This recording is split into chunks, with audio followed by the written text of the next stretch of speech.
et qui met à la disposition. Vous savez, j'ai vu l'intervention du ministre de l'économie, M. Kamere, qui dit que le Grand Katanga et le Kasaï ont besoin d'1 million de tonnes par an pour pouvoir assouvir aux besoins de la population. Mais qui a seulement sur ces 1 million, 25% de production locale, que la production locale arrive à fournir, donc 250 000 tonnes. Mais dans ces 250 000 tonnes, il a oublié de dire que Moïse Katumbi fournit 1/5 des 250 000 tonnes. Nous produisons 50 000 tonnes par an. Donc comment vous pouvez dire que Moïse Katumbi est une main noire alors qu'il fait déjà le maximum? Vous vivez bien? Est-ce que votre salaire a augmenté sensiblement? Est-ce que vos frères et vos sœurs ont tous du travail? Est-ce que vous voyez vraiment que ce pays avance comme il faut pour dire que le mandat est positif? Ça dépend, il y a d'autres personnes qui jugent qu'ils vivent mieux, il y en a d'autres qui se plaignent.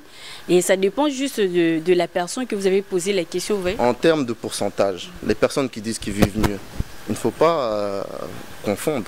La majorité de la population, est-ce qu'elle vit dans des meilleures conditions? Combien de routes de dessert agricole le gouvernement a construit? Je peux vous dire, le meilleur indicateur pour savoir si un mandat est réussi, c'est la faim. Mais aujourd'hui au Congo, nous avons 5 millions d'enfants en malnutrition aiguë. Je pense qu'aujourd'hui, la population congolaise est consciente. La première des choses, c'est déjà, il y a certains députés qui vont venir. Il y a toujours certains charlatans qui viennent avec beaucoup de promesses, mais qui ne réalisent pas. Et je pense que la population en a marre. Aujourd'hui, il y a certaines personnes qui se disent « je vais en politique », pas pour les bonnes raisons. Quand on va en politique, c'est pour servir les autres. Ce n'est pas pour se servir. Et ça, aujourd'hui, je vois certaines personnes qui ont de l'argent qui se disent « non, je vais aller à l'Assemblée parce que le député touche 21 000 $. Ça, c'est vraiment un très mauvais objectif. Aujourd'hui, la population doit poser des questions aux députés, candidats députés. Quelles sont les prérogatives d'un député? Il y a certains députés qui sont là, mais ils ne savent même pas c'est quoi leurs prérogatives. C'est formuler des lois. Savoir l'objectivité de cette loi. Mais cette loi est visée. Donc on vise le président Moïse. C'est visé par rapport à quoi? Donc on veut écarter notre candidat. Parce qu'aujourd'hui, le président Moïse s'est autoproclamé candidat à la présidentielle. On veut fomenter dans des officines obscures une loi totalement raciste, divisionnaire, sectaire, pour écarter le président Moïse. Si Moïse n'était pas là, on ne parlerait même pas de cette loi. Aujourd'hui, nous avons besoin d'unité dans ce pays.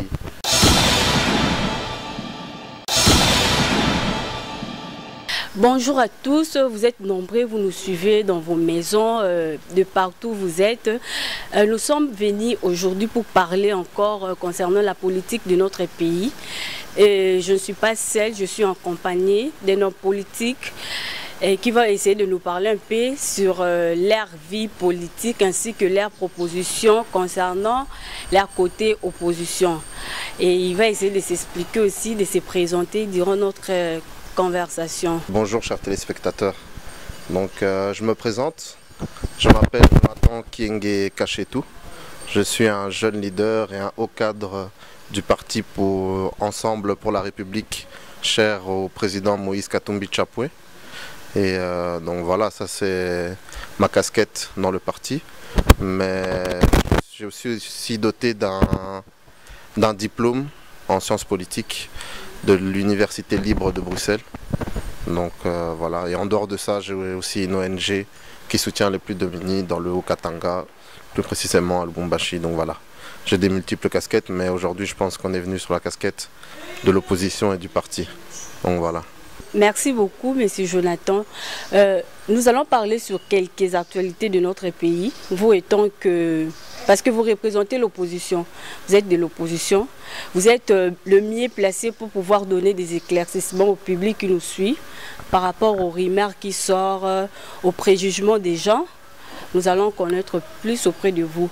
Concernant votre marche, c'est quoi d'abord l'objectif de votre marche et puis la motivation pour que cette marche puisse se tenir? Alors Davina, le premier pilier sur lequel l'opposition s'appuie pour marcher, c'est une marche contre la misère.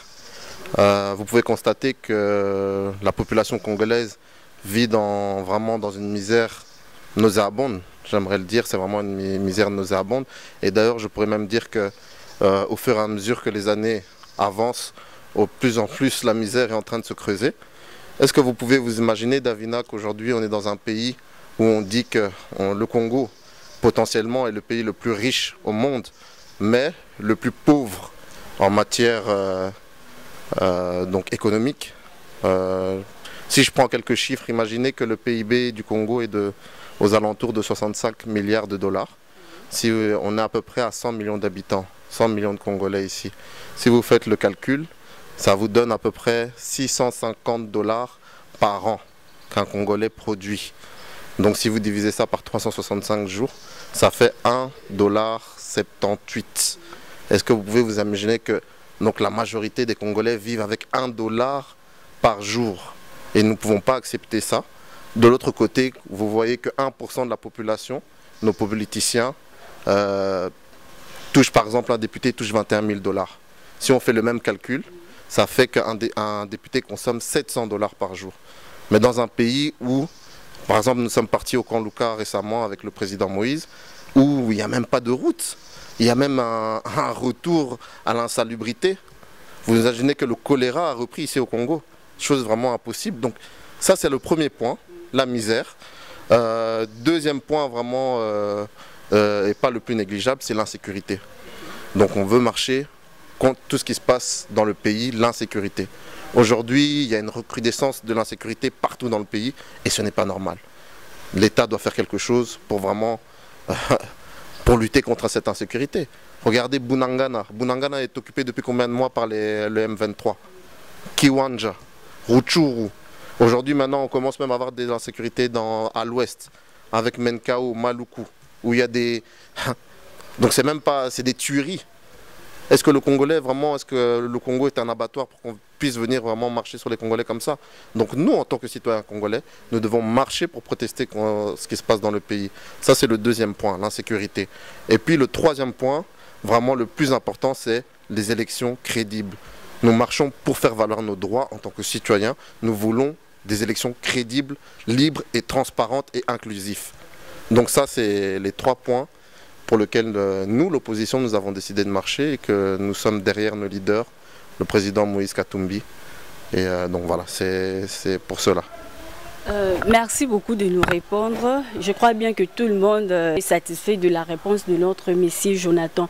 Une autre question à vous poser, c'est par rapport aux rumeurs qui sortent concernant la mer Noire. Nous avons un problème actuellement dans l'RDC.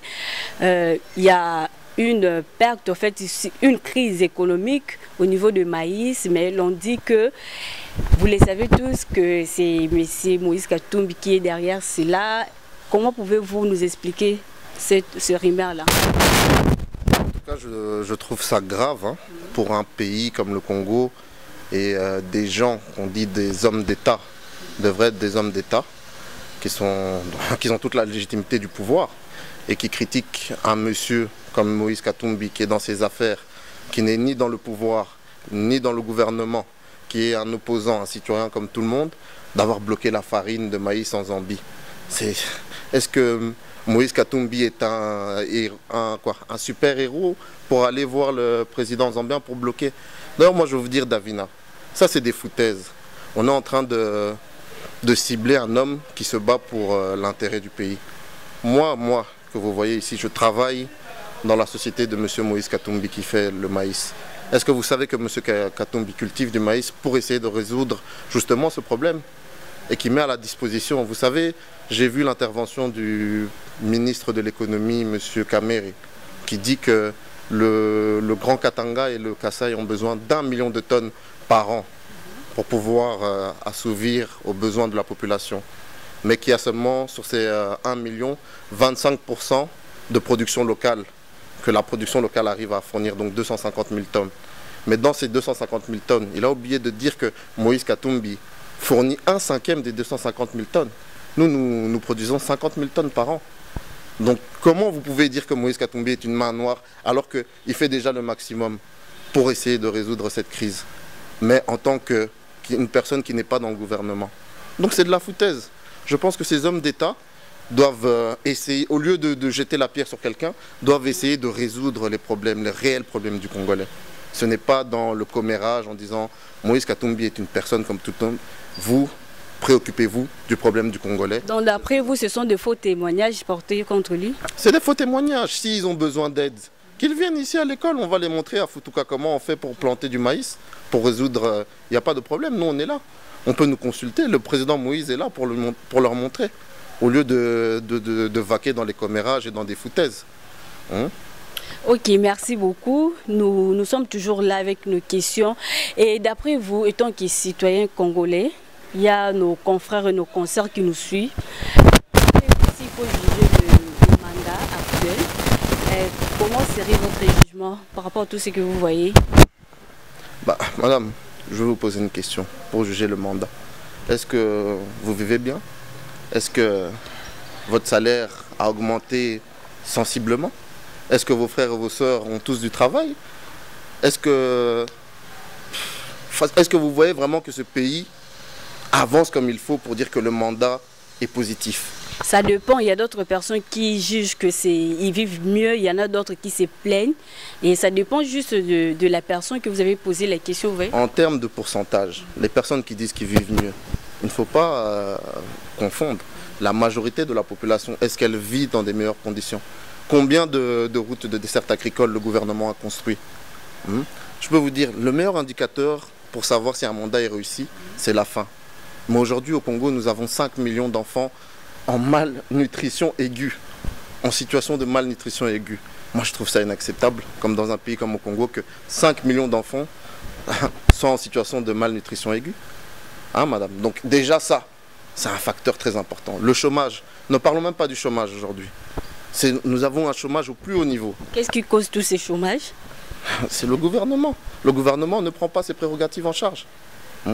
C'est au gouvernement de mettre les choses en place pour pouvoir résorber le chômage, surtout chez les jeunes.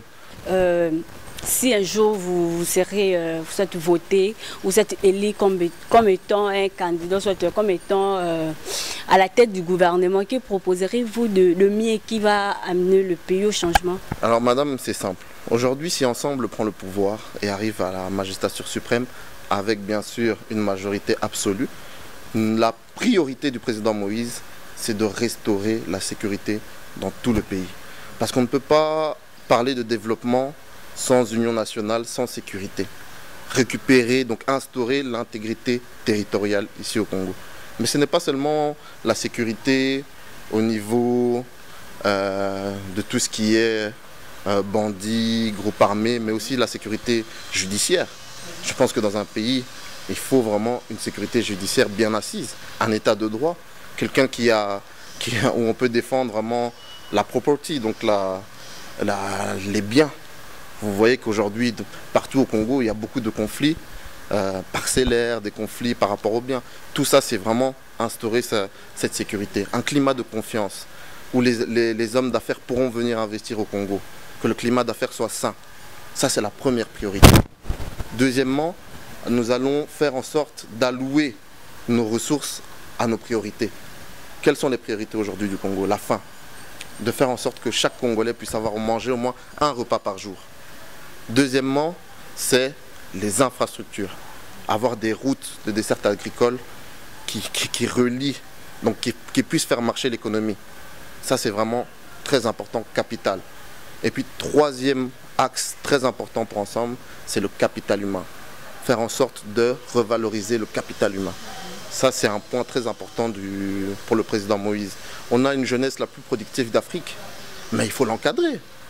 Il faut encadrer cette jeunesse. Ça, c'est vraiment une priorité pour le président Moïse. C'est faire en sorte que dans chaque province, on puisse construire des institutions techniques en fonction du besoin de la province pour encadrer ces jeunes-là, pour aussi qu'elles puissent correspondre aux besoins de la province et que ces jeunes puissent faire quelque chose pour vraiment résorber le déficit technique qu'on a ici aujourd'hui au Congo. Donc ça, c'est les priorités d'Ensemble pour la République. Et s'il arrivait qu'un jour, la population congolaise vous choisit pour gouverner. Ça va prendre combien de temps que toutes ces choses seront réalisées? Parce que vous avez dit, vous avez parlé de beaucoup de choses. Selon votre bilan, toutes ces choses, ça va prendre combien de temps pour être réalisé? Bon, madame, aujourd'hui, je n'ai pas de boule de cristal pour dire combien de temps ça va prendre. Mais si Dubaï, aujourd'hui, Dubaï a su se construire en 10 ans. Mais Dubaï a moins de ressources naturelles que le Congo. Donc nous pouvons le faire en 10 ans, nous pouvons déjà impulser le nécessaire pour que le Congo aille de l'avant, remettre le Congo sur le rail, et surtout dans le concert de nations. Moi je pense que c'est possible en 10 ans de remettre le Congo sur les rails. C'est une question de volonté, juste une question de volonté politique, et mettre les personnes à la place qu'il faut. Vous êtes aussi futur député national, si on peut le dire. Vous étant que futur député, quel est le conseil que vous pouvez donner à nos députés actuels qui sont au pouvoir? Merci déjà d'avance, peut-être que vous avez une boule de cristal, mais bon, c'est le parti qui décidera si je suis candidat ou pas. Mais un conseil que je peux donner à nos honorables députés, c'est être en contact avec la population. Parce que le travail d'un député, ce n'est pas rester à l'Assemblée, dormir lors des séances plénières, non. Quelles sont les prérogatives d'un député? C'est de faire des lois conformes aux aspirations de la société et des citoyens congolais en premier. Donc c'est de descendre sur le terrain, pas dormir dans les bureaux climatisés. C'est d'aller sur le terrain. Moi je vais sur le terrain tous les jours, je vis la réalité avec les populations. C'est en contact permanent avec cette population que vous saurez aller à l'Assemblée et rédiger des lois conformes aux problèmes. Donc c'est le plus gros conseil que je peux donner à nos députés. Malheureusement nous arrivons en fin de mandat pour eux. Et en tout cas, moi j'exhorte un changement au niveau politique. J'exhorte la population congolaise à faire vraiment un changement dans notre classe politique et choisir les bons hommes.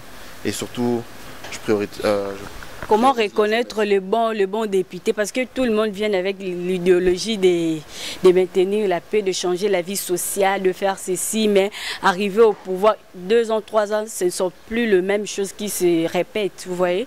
Comment rassurer, soit garantir cette population qui vous élit? Comment leur garantir? Non, je pense qu'aujourd'hui, la population congolaise est consciente. La première des choses, c'est... Déjà, il y a certains députés qui vont venir. Il y a toujours certains charlatans qui viennent avec beaucoup de promesses, mais qui ne réalisent pas. Et je pense que la population en a marre. Aujourd'hui, il y a certaines personnes qui se disent « je vais en politique », pas pour les bonnes raisons. Quand on va en politique, c'est pour servir les autres. Ce n'est pas pour se servir. Et ça, aujourd'hui, je vois certaines personnes qui ont de l'argent qui se disent « non, je vais aller à l'Assemblée parce que le député touche 21 000 $. Ça, c'est vraiment un très mauvais objectif. Aujourd'hui, la population doit poser des questions aux députés, candidats députés. Quelles sont les prérogatives d'un député? Il y a certains députés qui sont là, mais ils ne savent même pas c'est quoi leurs prérogatives. C'est formuler des lois, mais en accord avec la population. Donc la population doit commencer à questionner ce genre de personnes. Surtout creuser pour savoir l'idéologie. Et moi, ce que je dis toujours à mes gens, à ma base, au Katanga, c'est que on peut vous donner un polo, on peut vous donner 10 000 francs. Est-ce que ça va vraiment résoudre votre misère? Non, je ne pense pas. Au contraire, votez la bonne personne, une personne qui va se battre pour vous là-bas à l'Assemblée. Que là, vous voyez que les choses vont changer. Mais vous donnez 10 000 francs une fois tous les 5 ans, est-ce que ça va changer quelque chose dans ce pays? Non. Donc c'est le conseil que je peux donner en tout cas à la population, de faire attention et de choisir les bonnes personnes. Et s'il faut nous donner des éclaircissements et des détails concernant la loi Tchani, qu'est-ce que vous pouvez dire à la population congolaise concernant cette loi? Mais pour moi, Davina, c'est de la foutaise. Vous savez, pour savoir si une loi est réellement bonne, c'est savoir l'objectivité de cette loi. Mais cette loi est visée. Donc on vise le président Moïse. C'est visé par rapport à quoi? Donc on veut écarter notre candidat. Parce qu'aujourd'hui, le président Moïse s'est autoproclamé candidat à la présidentielle. On veut fomenter dans des officines obscures une loi totalement raciste, divisionnaire, sectaire, pour écarter le président Moïse. Si Moïse n'était pas là, on ne parlerait même pas de cette loi. Aujourd'hui, nous avons besoin d'unité dans ce pays. Et cette loi, elle divise à tous les niveaux. Aujourd'hui, vous pouvez me dire qu'un monsieur comme Mamadou Ndala, qui s'est battu toute sa vie pour ce pays, son père est guinéen, mais sa mère est congolaise. Donc aujourd'hui, Mamadou Ndala qui a chassé le M23, vous ne le considérez pas comme un Congolais? Hein, madame? C'est pas normal. Même aux États-Unis, le président Barack Obama, est-ce qu'il est de père et de mère? Mais c'est un des présidents les plus influents qui a fait vraiment un fructueux mandat. Donc tout ça, c'est de la foutaise. C'est de la totale foutaise. La promesse que je fais au peuple congolais. Donc soyez du bon côté de l'histoire. Exactement, choisissez Moïse Katumbi. Toujours, il faut être du bon côté de l'histoire, comme toujours. Pour Chité, on ne peut pas clôturer notre émission comme ça. D'ailleurs, vous nous inspirez déjà de voir, vous êtes trop jeune et vous êtes super motivé de pouvoir diriger le pays, de faire partie de piliers qui vont construire notre pays. Et quelles sont vos motivations par rapport au choix que vous avez fait d'être un homme politicien? C'est quoi votre motivation dans ça? Davina, franchement, ma motivation, comme je vous l'ai dit plus tard, c'était vraiment de faire changer ce pays en fait. Vous savez, j'ai longtemps étudié à l'extérieur, en Europe, dans les meilleures universités au monde, mais j'ai toujours eu cette fibre patriotique. C'est qu'en voyant mes compatriotes, j'ai toujours eu mal au cœur de voir la place que le Congo occupait pour l'instant dans le concert des nations.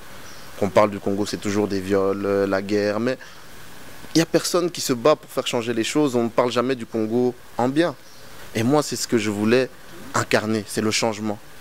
Et la personne pour moi qui incarnait le mieux le changement, c'était le président Moïse. Donc je me suis décidé de m'engager à ses côtés pour faire changer les choses dans ce pays. Et c'est vraiment ça qui me pousse. C'est changer les choses dans ce pays. Parce que pour moi, le Congolais mérite beaucoup mieux. Si les autres pays peuvent le faire, pourquoi pas nous? Pour moi, je le dis toujours, c'est une question de volonté. Il faut nous aimer les uns les autres et les choses iront. C'est ce qui me motive en tout cas.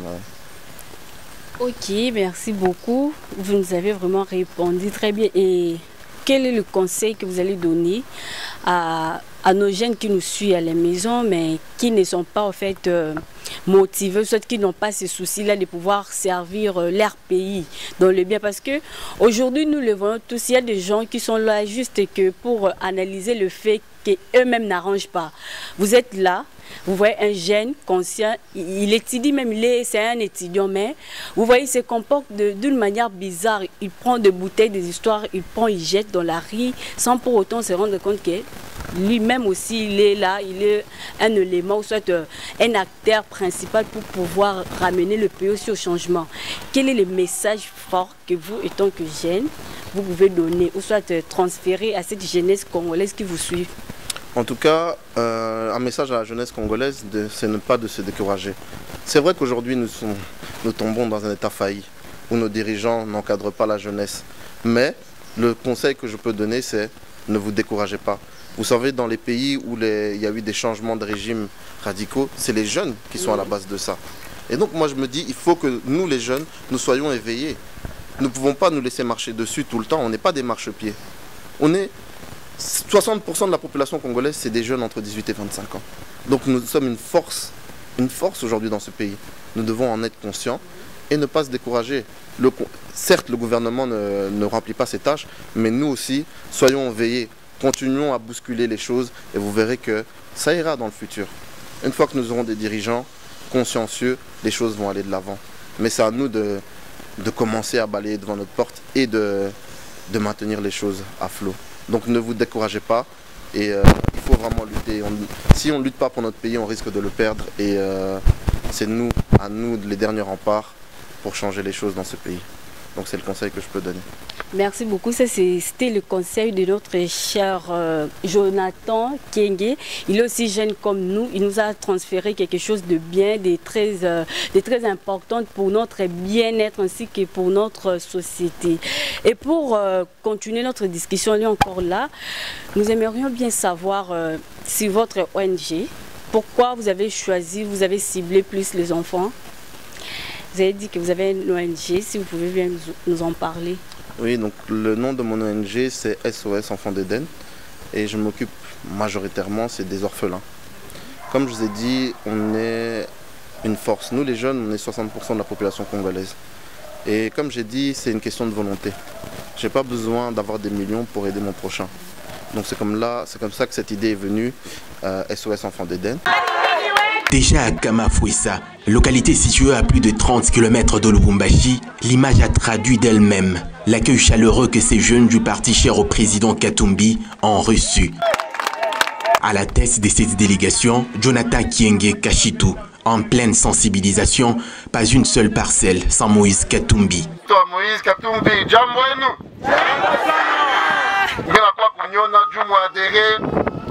ensemble pour la République. Aucun doute, cette localité est conquise par l'homme du social.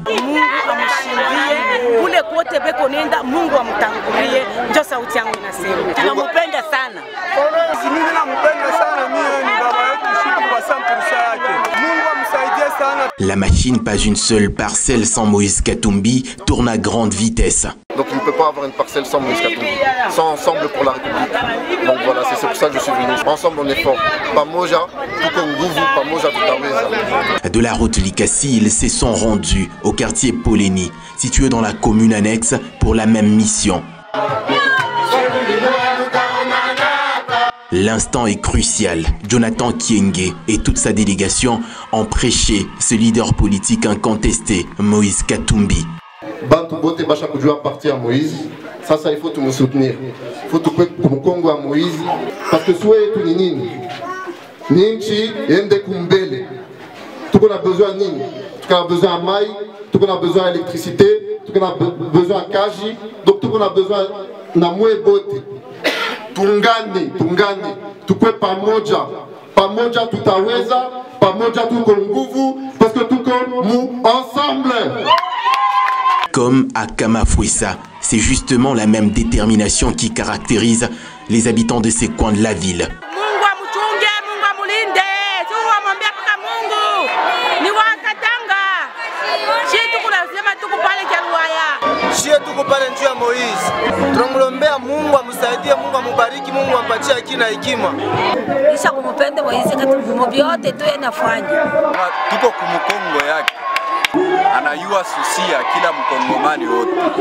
Pas une seule parcelle sans Moïse Katumbi, la sensibilisation se poursuit sur une bande lancée. C'est un véritable Père Noël que le coordonnateur de l'ONG SOS Enfants de Dain a surpris ses différentes bases de Lubumbashi ce vendredi 23 décembre 2022. Accompagnés d'une forte délégation, ils ont débuté la distribution des vivres au quartier Poléni, dans la commune annexe. Des vivres bien chargés dans un camion. C'est notamment le sac de riz, cartons de poulet, les bidons d'huile et autres que Jonathan Kienge a personnellement distribués de ses propres mains.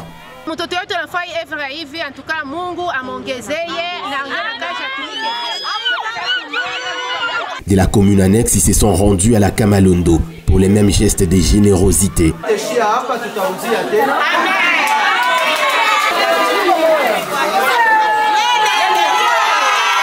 Puis à la commune Katuba. Papa Jonathan, Mungu amubariki, Mungu amusaidie, Mungu amuchunge, amuprotege, fasi ile konaenda baba, tukunamchunga tena. Et au quartier Kalebuka dans la commune Kampemba. Et enfin, la commune Rouachi. Les coordonnateurs de l'ONG SOS Enfants de Dain s'est montré déterminé à fêter Noël en toute beauté avec ses semblables. Bien. Parce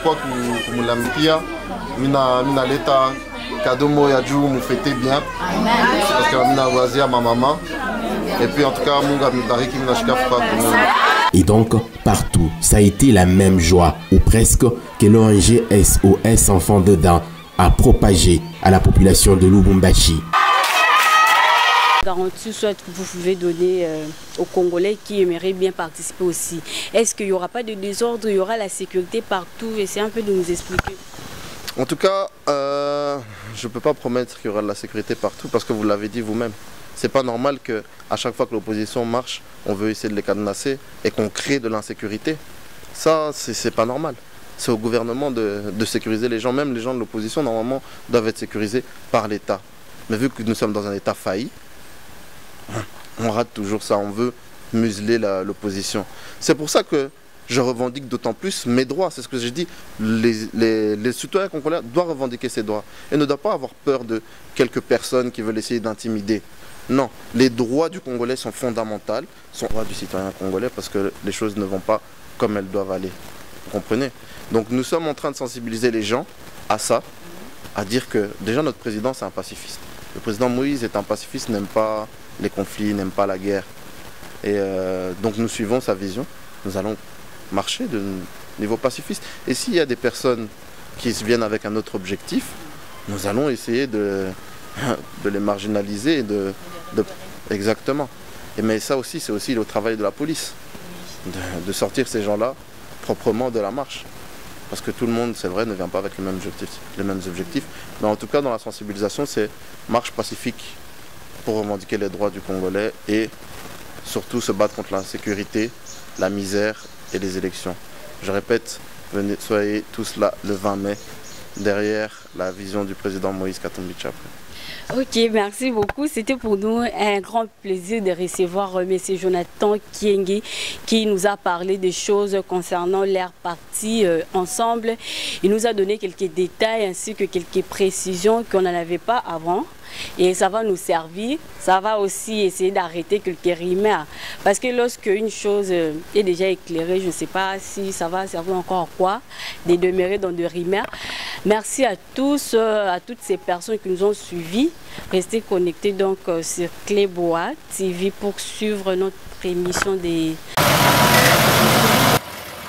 C'est à l'aumônerie protestante de l'université de Lubumbashi que la remise a débuté. Sans un moindre bruit, l'ONG SOS Enfants d'Odin a surpris ces enfants abandonnés par leurs géniteurs. Soucieux et préoccupé d'assister les démunis, Jonathan Kienge Kachetou et le membre de son ONG leur ont remis des vivres qui ne se limitent pas en quantité seulement, mais aussi et surtout en qualité. Les paroles du responsable de cet orphelinat sont lourdes d'essence. Oui, nous venons d'assister à une action de bienfaisance et de générosité de la part de M. Jonathan Kienge. L'œuvre que vous faites, c'est l'œuvre de Dieu. C'est un signe d'amour. Que Dieu vous bénisse. Que Dieu bénisse votre ONG et que Dieu vous donne encore beaucoup de moyens pour que vous continuez à donner espoir à ses enfants. De là, ils se sont rendus à la commune Campimba, précisément au quartier Bel Air, pour le même geste de générosité. Ici, un enfant jeté dans la rue il y a de cela quelques semaines a touché profondément Jonathan Kienge et sa suite. J'avais reçu 2 jeunes filles. Nous ont dit qu'ils sont orphelins de père. Après la mort de leur père, la maman a pris fuite. Des vivres sont alors remis. C'est un jour spécial pour ces enfants. L'encadreur laisse parler son cœur. Enfants qui a des charités, nous vous remercions pour cet acte que vous venez de faire. Ce ne soit pas la première fois ou la dernière fois que Dieu bénisse. Amen. La dernière remise a vécu à l'orphelinat Boumi, dernière cible de la journée. L'ONG SOS Enfants d'Odin est accueillie en chant.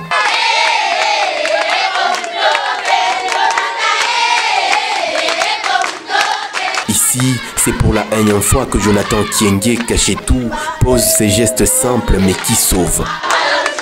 Comme partout, les responsables sont surpris. Aussi bref, dans ce mot, Jonathan Kienge a justifié le pourquoi de ce geste. Aujourd'hui, j'ai voulu partager avec les orphelins, parce que vous êtes le sel de la terre. Pour moi, c'était comme un appel de Dieu qui m'a, au plus profond de moi, partagé avec les plus démunis. Et aujourd'hui, c'est comme ça que je me trouve ici chez vous. Selon lui, d'autres orphelinats sont ciblés le tout prochain jour par l'ONG SOS Enfants d'Odin.